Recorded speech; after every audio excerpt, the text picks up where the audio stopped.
Have you ever imagined what it would be like to have total control over your emotions, never letting them run the show?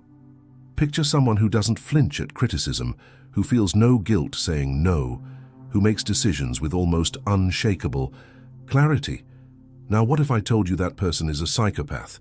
Yes, a psychopath, someone who, by nature, is cold, calculating, and emotionally detached. But what if we could learn something from them that transforms how we handle our feelings? In this video, I'm going to show you what a psychopath can teach you about your emotions. And fair warning, get ready to change. You're about to see your feelings in a whole new light, and it could revolutionize your life. Let's talk about a truth you might not have stopped to consider. Your emotions are sabotaging you. How many times have you let anger take over and said something you later regretted? Maybe a heated argument with a coworker where you lost your cool and came off unprofessional.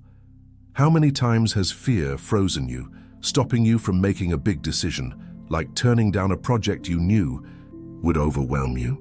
Or how many times have you given in to guilt or sadness, agreeing to something you didn't want, just to avoid conflict, like helping a friend when you were already burned out? Society tells us that feeling deeply is human, that we should embrace our emotions as part of who we are. But what if that's a trap? What if, in reality, being controlled by your emotions is making you vulnerable, manipulable, and exhausted? Think about it. Have your emotional reactions ever landed you in situations you'd rather avoid? Let me share a quick story. I knew someone, let's call her Sarah, who was constantly overwhelmed because she couldn't say no. Every time someone asked for help, she'd feel guilty just thinking about refusing. One day, she agreed to organize a work event, even though she was already drained, just to avoid disappointing her boss. The result? Weeks of stress, sleepless nights, and the event wasn't even that great. All because she let guilt take the wheel. Sound familiar? Maybe you're not Sarah, but I bet you've been there, snapping in a moment of impulse and ruining your day, missing an opportunity because insecurity drowned out logic, or saying yes just to keep the peace. Let's dig a bit deeper. Emotions aren't just random. They're wired into how we interact with the world. They're like an alarm system designed to alert us to threats or opportunities. But sometimes that alarm goes off when there's no real danger, like when you feel a surge of panic before a presentation that you're actually prepared for. Or when you get defensive over a harmless comment at a family dinner. These overreactions pile up, and before you know it, you're emotionally spent. Sarah's story isn't unique, it's a pattern. Maybe you felt that same pressure to please others, taking on tasks that stretch you thin because you're afraid of letting someone down. The question is, how much of your life is being shaped by these automatic responses? Your emotions, which are supposed to help you, are controlling you. And worse, the people around you know it. They know that if they push your buttons, you'll react. If they make you feel guilty, you'll cave. If they pressure you, you'll fold. Think about someone who always gets under your skin, a coworker who drops snarky comments, a family member who demands too much. They count on your emotional reaction. Every time you respond, you hand over the reins. But what if you could flip that script? What if you could respond with calm, clarity, and power? If you're already seeing how this could change your life, hit that subscribe button and join us for more game-changing insights like these. Trust me, you won't want to miss what's coming next. Psychologist Robert D. Hare, an expert on psychopathy, described psychopaths as having a unique emotional coldness. They don't feel empathy, guilt, or remorse the way we do, and while that makes them dangerous in many contexts, think serial killers or con artists, there's something valuable we can learn from them. The ability to stay calm and calculated in situations that would make us lose it. While we're slaves to our emotions, psychopaths master them, or really they ignore them. They're like a frozen lake, nothing rattles them, nothing pulls them under. And that coldness could be the key to stopping your feelings from holding you hostage. Because what drains you isn't feeling, it's reacting without thinking. It's letting your emotions steer the ship. Let's consider what this emotional coldness looks like in action. Imagine a firefighter rushing into a burning building. Most of us would be overwhelmed by fear, our hearts pounding, our minds racing with worst-case scenarios. But a firefighter, with a touch of that psychopathic coolness, can focus on the task, get in, find the person, get out, without being paralyzed by panic. They don't ignore the danger, they just don't let it dominate their decisions. Now, you might not be saving lives in a fire, but what about those everyday moments that feel like emergencies? A tense meeting where you're put on the spot, or a family argument that spirals out of control? What if you could channel that same focus, sidelining the emotional noise to act with precision? Ever felt wiped out at the end of the day and couldn't figure out why? Maybe it's because you spent your emotional energy on knee-jerk reactions, pointless drama, or trying to please people who didn't deserve it. Think of it like a phone battery. Every outburst of anger, every pang of guilt, every wave of insecurity drains a chunk of your charge. By the end, what's left? Frustration, exhaustion, and an emptiness you can't quite name. But what if you could recharge that battery? What if you could learn from a psychopath to manage your emotions in a way that puts you back in control? Here's where a psychopath's lesson comes in. The art of being cold and calculated with your feelings. I'm not saying you should ditch your empathy or become heartless. Far from it. The goal is to use the emotional control psychopaths have to free yourself from the chaos your emotions create. Psychopaths have a unique ability to look at situations without getting swept up in feelings. They don't react on impulse. They calculate. They don't get lost in guilt or fear, they analyze. Let me paint a picture. Imagine a psychopath in a high-stakes negotiation. They don't buckle under the other side's pressure.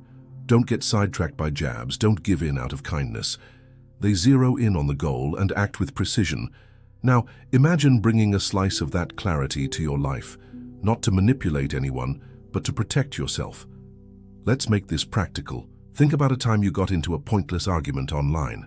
Someone posts a comment that sets you off, and before you know it, you're typing a fiery response, your blood boiling.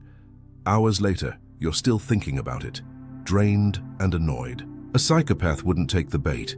They'd see the comment, recognize it's not worth their energy, and move on. What if you could do that? Not because you don't care, but because you choose where to spend your emotional currency. That's the shift we're aiming for. A mindset where you're not at the mercy of every trigger, but in control of what you let in. Psychologist Kevin Dutton, author of The Wisdom of Psychopaths, explains that psychopaths have an emotional off switch that lets them focus on what matters most to hit their goals. They don't get bogged down by the emotional noise that wears us out. Dutton shares a fascinating story about a surgeon he interviewed, someone with mild psychopathic traits. This surgeon could perform heart surgeries in life-or-death situations without flinching, because he tuned out any emotion that might interfere. He didn't think about the patient as a person with a family waiting outside. He saw the surgery as a puzzle to solve. Harsh? Maybe, but effective. And we can learn from that, not to cut open hearts, but to navigate our own lives with sharper focus. This idea of an emotional off switch isn't just for surgeons or psychopaths. Think about top athletes, like a basketball player sinking a sea. Free throw in the final seconds of a tied game. The crowd screaming, the pressure's crushing, but they block it all out and focus on the shot. That's a version of the same skill, dialing down the emotional static to zero in on what matters. You can apply this in your own life. Maybe it's staying calm when your kid's throwing a tantrum, or keeping your cool when a client's yelling about a deadline. It's about choosing focus over frenzy. Picture this. What if the next time someone ticks you off, you didn't blow up but just observed? Say your boss calls you out unfairly. Instead of firing back or stewing over it, you think, what's he trying to get out of this? How can I turn this around? Or what if, instead of giving in to the urge to people please, you paused and asked, is this worth my emotional energy? That's the calculated mindset we're after, a way to manage your emotions that puts you in the driver's seat, not in the role of a victim. Now take a look at your life. How many times have you reacted without thinking, only to realize it backfired? Maybe you sent a snappy text in the heat of an argument and spent days wishing you hadn't. How many times have your emotions led you to choices you'd rather undo? Maybe you said yes to a favor out of pity, only to feel trapped later. Maybe it's time to switch things up. Maybe it's time to feel less and think more. Because when you learn to manage your emotions like a psychopath, you stop being predictable. You stop being played, and most importantly, you start feeling in control, maybe for the first time ever. Let's pause for a moment and reflect. What's one situation in your life right now where your emotions are running the show? Maybe it's a relationship where you're always the one apologizing, even when you're not wrong. Or a work scenario where you're afraid to speak up because you don't want to rock the boat. Hold that thought. We're going to come back to it later with tools to tackle it. For now, know that recognizing these patterns is the first step to breaking free. But how do you do that without losing who you are? How do you use this coldness in a way that's ethical and helpful? That's what we're diving into next, because the key to managing your emotions like a psychopath lies in a simple but game-changing idea: strategic emotional detachment. Let's break down why we're so emotionally reactive. The answer lies in our biology and how we've been conditioned. Our brain has a part called the limbic system, which handles emotions like fear and anger. Thousands of years ago, that was a lifesaver. If a bear showed up, the limbic system kicked in with fear and you bolted without a second thought. But today, in a world full of subtle triggers, a curt email from your boss, a snide remark online, a fight with your spouse, that system makes us react without thinking. And culture makes it worse. We've been taught that bottling up emotions is bad, that we should let it all out, that feeling is human. Movies, songs, even advice from friends hammer this home. Be real, feel everything, live passionately. But that's a mistake, because the people who let emotions call the shots are the ones who suffer most.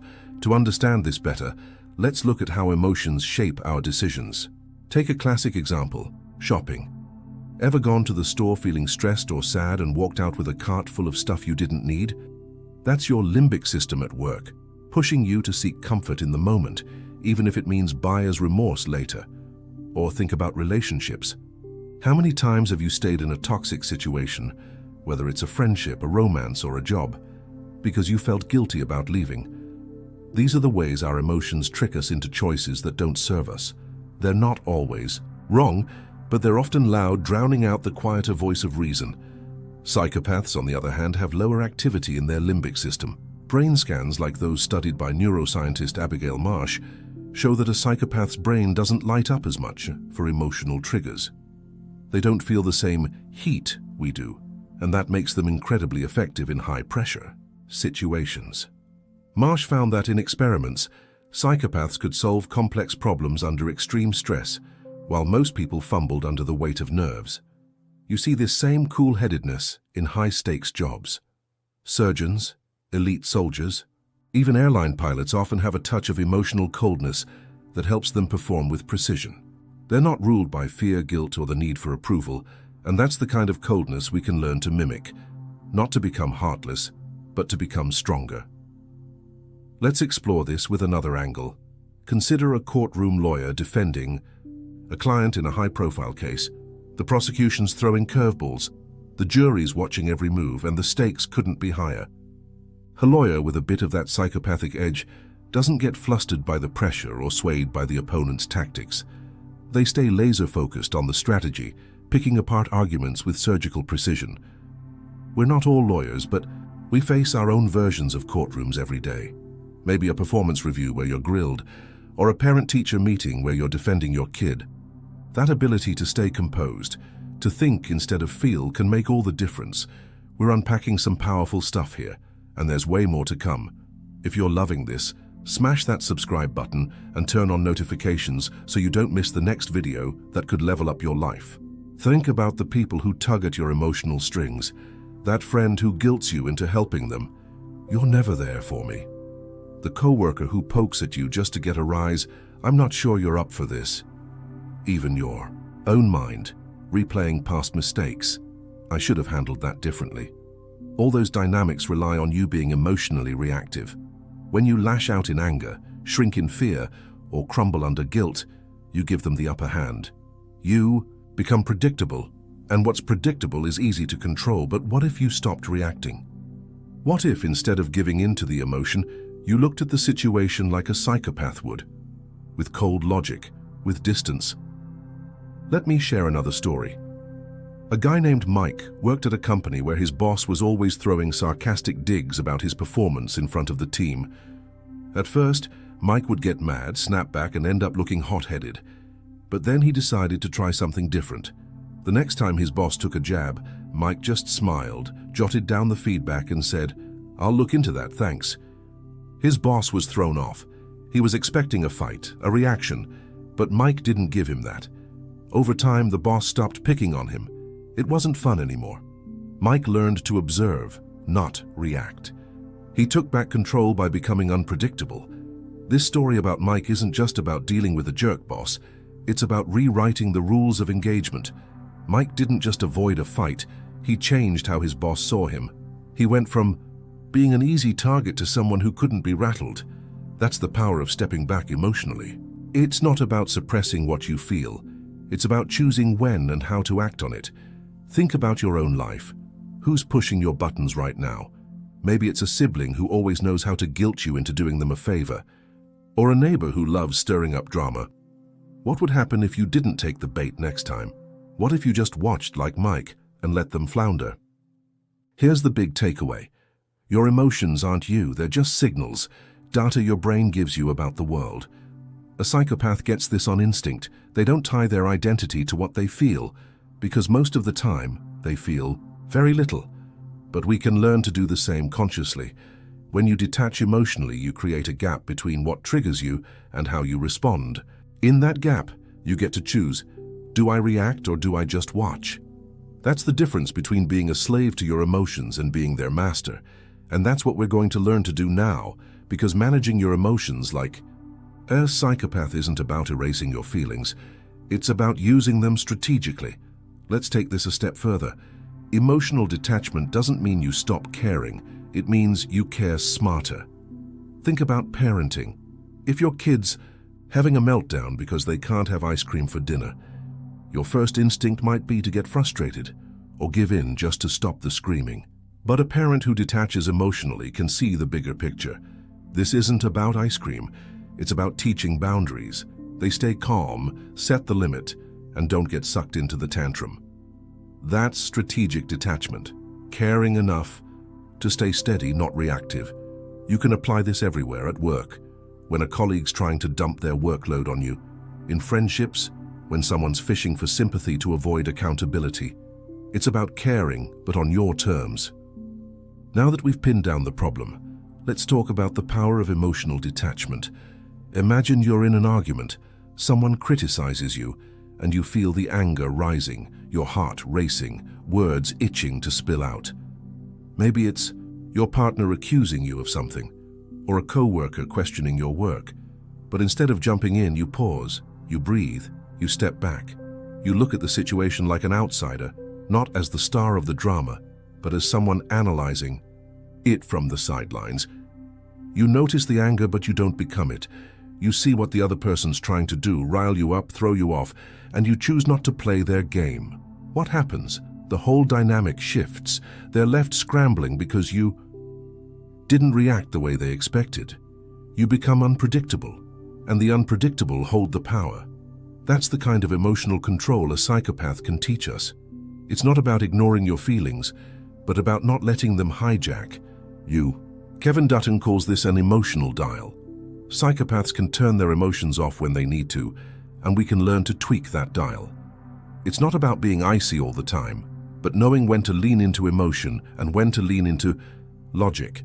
You might be warm and open with your kids, but cool and strategic in a work negotiation. It's like shifting gears in a car. You pick the right speed for the moment. Here's another practical scenario. Imagine you're at a family reunion and your uncle starts ranting about politics, baiting you into a debate. Normally, you'd jump in, get heated, and leave the table fuming. But this time you try detachment. You nod, say something neutral like, "That's an interesting take," and change the subject. You don't engage, not because you don't have an opinion, but because you know it's a trap that'll ruin your day. Your uncle's left hanging, and you walk away with your peace intact. That's the emotional dial at work, turning down the volume on pointless conflict. Here's a practical example. Let's say you get a nasty email from a client. Your gut says to fire back, defending your work. But instead you hold off. You reread the email, pretending you're a neutral third party. You notice the client's tone probably comes from their Own stress, not your worth. So you reply calmly, offering a fix, sidestepping the bait. What happens? The client cools off, you stay professional, and the relationship doesn't tank. That's emotional detachment in action, choosing reason over reflex. But there's a catch. When you start detaching emotionally, some people will call you distant, cold, even selfish. They'll say you've changed, that you're not yourself anymore. And you know why? Because they're used to pulling your strings through your reactions. Think about that friend who always guilts you into doing favors with a sob story. When you start saying no without blinking, they don't know what to do. They lose their grip, and that scares them. But here's the thing. Your transformation isn't about making everyone happy.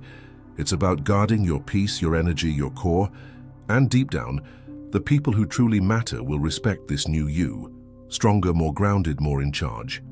This pushback can be tough, especially if you're someone who's always been the nice one, the person everyone counts on to. Smooth things over. Let's say you've got a friend who's used to you dropping everything to listen to their problems. The first time you say, "Hey, I'm swamped right now, can we talk later?" They might act hurt, maybe even accuse you of being selfish. That sting of guilt can make you second-guess yourself. But here's the truth. Setting boundaries isn't selfish. It's survival. You're not abandoning them. You're just refusing to let their chaos dictate your peace. Over time, they'll either adjust or fade out, and either way, you're protecting what matters most. You. So, how do you start managing your emotions like a psychopath in a way that's ethical and empowering? Here are 4 practical steps, plus a bonus, to help you get colder and more calculated without losing your humanity. Step 1. Build a pause buffer. Whenever a strong emotion hits, anger, fear, guilt, stop for 10 seconds before you do anything. Take a deep breath and ask, is this emotion useful right now? What do I gain by reacting? That tiny gap between trigger and response is where your freedom kicks in. A psychopath doesn't act on impulse, they calculate. You can too. It'll feel awkward at first, but those 10 tactile seconds will become your secret weapon. Step 2. Watch, don't absorb. When someone provokes or criticizes you, picture yourself watching a movie. See the emotion popping up as a character, not as you. For example, if anger flares, think, I'm feeling angry. What's that telling me? This perspective gives you power, because you stop being the emotion and start observing it. Try it in your next argument. Instead of diving into the fight, notice how your body feels, how the other person moves. You'll be amazed at how much control this gives you. Let's break this down with an example. Say you're in a meeting, and a colleague cuts you off mid-sentence, dismissing your idea. Your first instinct is to snap or shrink. But instead, you try step 2.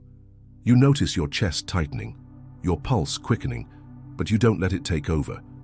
You think, okay, anger's here. What's this guy's angle? Maybe he's insecure, maybe he's just rude. Either way, you don't engage. You smile, nod, and wait for your moment to shine later.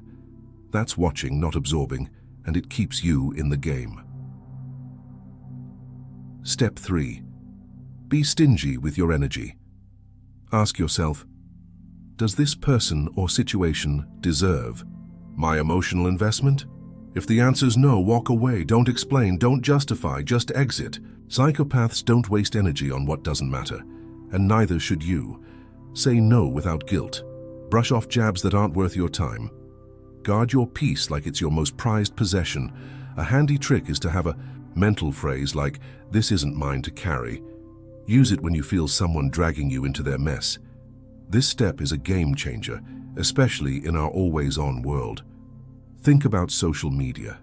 You scroll through, see a post that irks you, and suddenly you're itching to comment to set the record straight. But pause and ask, does this deserve my energy? 9 times out of 10, it doesn't. By walking away, literally or digitally, you're not weak. You're strategic. You're saving your emotional bandwidth for what actually matters, like your goals, your family, or even just your own sanity. Step 4. Channel emotions into goals. Instead of letting emotions eat you up, use them as fuel. A psychopath funnels all their energy toward what they want. No emotional distractions. If you're angry, pour that energy into something that fires you up. maybe a side hustle you've been putting off. If you're scared, turn it into curiosity to learn something new, like digging into a skill that intimidates you. Your emotions are tools. Wield them strategically, not impulsively. Here's how this looks in real life. Let's say you're furious because you didn't get that promotion you worked hard for. Instead of venting to everyone or sulking, you use step 4. You channel that anger into action, updating your resume, taking a course to boost your skills, or even starting a passion project to show what you're capable of. That emotion, which could have dragged you down, becomes rocket fuel for your growth. It's not about ignoring the anger, it's about directing it like a laser. Bonus step: create a reset ritual. Psychopaths seem tireless because they don't burn energy on pointless emotional conflicts.